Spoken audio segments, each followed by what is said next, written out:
একটা স্বৈরাচারী বিশাল একটা রাঘব বলে সে উপনীত হয়েছে, কিন্তু তাদের কিন্তু দীর্ঘদিনের ফুয়েল আছে। তো সেই জায়গা থেকে তার তো 15 দিনের স্ট্যান্ড নিয়ে তো তার 15-16 বছরের যে তার কর্ম সেটা তো ঢেকে দেওয়া যায় না। এবং এর যদি সুষ্ঠু সমাধান আমরা খুব দ্রুততার সাথে দেখতে না পাই, তাহলে আমরা সমৃদ্ধ বেসরকারি বিশ্ববিদ্যালয়ের ব্যানারে আমরা রাজপথে প্রতিবাদে নামবো, খুব শীঘ্রই আমরা নামবো। সেই বিষয়টাকে আমাদের অবস্থান নেই। আসলে আমরা সম্মিলিত বেসরকারি বিশ্ববিদ্যালয় শুরু থেকেই যাদেরকে উপদেশ হিসেবে নিয়োগ দেওয়া হয়েছিল, এখানে দেখেন আসলে এই যে বিপ্লবটা সংগঠিত হয়েছে, এই বিপ্লবে শহীদ হয়েছে কারা? এই বিপ্লবে শহীদ হয়েছে শ্রমিক শ্রেণী, ছাত্র, বলতে গেলে সমাজের দ্বিতীয় তৃতীয় শ্রেণীর লোকজন এই বিপ্লবে শহীদ হয়েছে, অভ্যুত্থানে শহীদ হয়েছে। কিন্তু আমরা কি এই উপদেষ্টা পরিষদে সেই অংশের অংশগ্রহণ দেখতে পাচ্ছি? অবশ্যই না। আমরা সোসাইটির যে আরবান একটা এলিট সোসাইটি যে আছে তাদেরকেই কিন্তু আমরা এই উপদেষ্টা মণ্ডলীতে দেখতে পাচ্ছি। সেই জায়গা থেকে তো আমাদের একটা বিরোধী জায়গা আছে, এবং যাদের নিয়ে অবজেকশন করা হচ্ছে তারা কিন্তু দীর্ঘদিন, তারা এই অভ্যুত্থানকালে হয়তোবা আন্দোলনের পক্ষ নিয়েছে একটা সময়, কিন্তু দীর্ঘদিন কিন্তু এই ফ্যাসিস্টের পারপাস সার্ভ করছে। ফ্যাসিস্ট যে একটা স্বৈরাচারী বিশাল একটা রাঘব বলে সে উপনীত হয়েছে, কিন্তু তাদের কিন্তু দীর্ঘদিনের ফুয়েল আছে। তো সেই জায়গা থেকে তার তো 15 দিনের স্ট্যান্ড নিয়ে তো তার 15-16 বছরের যে তার কর্ম সেটা তো ঢেকে দেওয়া যায় না। সেই জায়গা থেকে আমাদের এই তাদের বিরুদ্ধে যে অবজেকশনটা, আর আমরা আজকে সংবাদ সম্মেলন করে আমরা এর প্রতিক্রিয়া জানাচ্ছি, এবং এর যদি সুষ্ঠু সমাধান আমরা খুব দ্রুততার সাথে দেখতে না পাই, তাহলে আমরা সমৃদ্ধ বেসরকারি বিশ্ববিদ্যালয়ের ব্যানারে আমরা রাজপথে প্রতিবাদে নামবো, খুব শীঘ্রই আমরা নামবো। ধন্যবাদ। আমি Naim Abidin, East West University থেকে।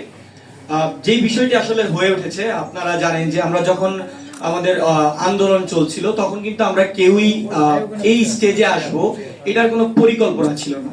অর্থাৎ আমরা কিন্তু হঠাৎ করে আমরা বা আমাদের আরো যারা সমন্বয়বৃন্দ ঢাকা বিশ্ববিদ্যালয় সহ যারা আছেন সবাই কিন্তু হঠাৎ করে এই সিচুয়েশনে পড়ে গেছি। এরপর আপনারা দেখতে পেয়েছেন বন্যা পরিস্থিতি সহ অনেক ক্রাইসিস, বিভিন্নভাবে স্বৈরাচারের দোসররা বিভিন্নভাবে আমাদের এই বিপ্লবকে ব্যাঘাত ঘটানোর জন্য প্রতি বিপ্লবের চেষ্টা করেছিল।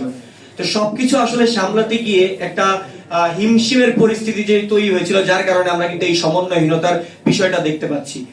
আমাদের অতীতে কি হয়েছে বা কিভাবে কি হয়েছে সেটা নিয়ে না ভেবে আমরা আসলে সামনের দিকে অগ্রসর হতে চাই। যেই ভুলগুলো আমাদের উপদেষ্টা মণ্ডলী দ্বারা হয়েছে বা অর্গানের যেই সমন্বয়হীনতার যেই বিষয়টা, সেটা হতে পারে আমাদের সাথে, সেটা হতে পারে পাবলিকের সাথে বা মাদ্রাসার সাথে। এখানে আমি আলাদা করে কাউকে দেখছি না। আসলে সমন্বয়ক সবার সাথেই একটা সমন্বয়হীনতা হচ্ছে, সেটা আসলে সময়ের কারণেই হচ্ছে। তা আমরা আশা করব যে ভবিষ্যতে এই বিষয়গুলো যাতে সমন্বয় করে, সেটা হোক উপদেষ্টা মণ্ডলী কেউ নিয়োগ বা হোক সামনে আমাদের পরিকল্পনা বা বৈষম্য বিরোধী ছাত্র আন্দোলনের ভবিষ্যৎ পরিকল্পনা, এই ব্যানারটাকে আমরা ভবিষ্যতে কোথায় দেখতে চাই, এই সবকিছুই আমরা সমন্বয় করেই কিন্তু এখন চলার চেষ্টা করছি। যেই বিষয়টা অলরেডি ঘটে গেছে সেটা নিয়ে যে শুধুমাত্র আমরাই বিব্রত, বিষয়টা কিন্তু এমন না। আপনারা অলরেডি দেখেছেন আমাদের যে আহ্বায়ক এবং আমাদের যে সদস্য সচিব, তারাও কিন্তু এই বিষয়টা নিয়ে বলেছে, তারাও কিন্তু বিব্রত। একটা বিষয় দেখেন, আমরা আসলে এটাই কিন্তু এখনো নিশ্চিত না যে আমরা কি সরকারি দল নাকি আমরা বিরোধী দল।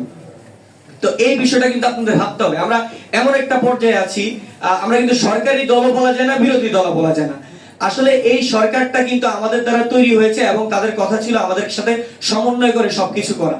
তো যখন এই সমন্বয়হীনতাটা আসবে তখন কিন্তু আমরাই বিব্রত হব।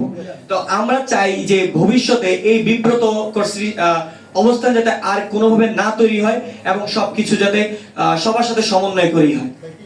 কারো কাছে স্বপ্ন পূরণ, কারো আনন্দের উপলক্ষ, আবার কারো জীবন পাল্টে দেওয়ার মুহূর্ত, কখনো জীবন বাঁচাতে সর্বোচ্চ গতিতে উড়ে চলা, কারো আবেগের শেষ মুহূর্ত, আপনজনের শেষ বিদায়ে শামিল হওয়া।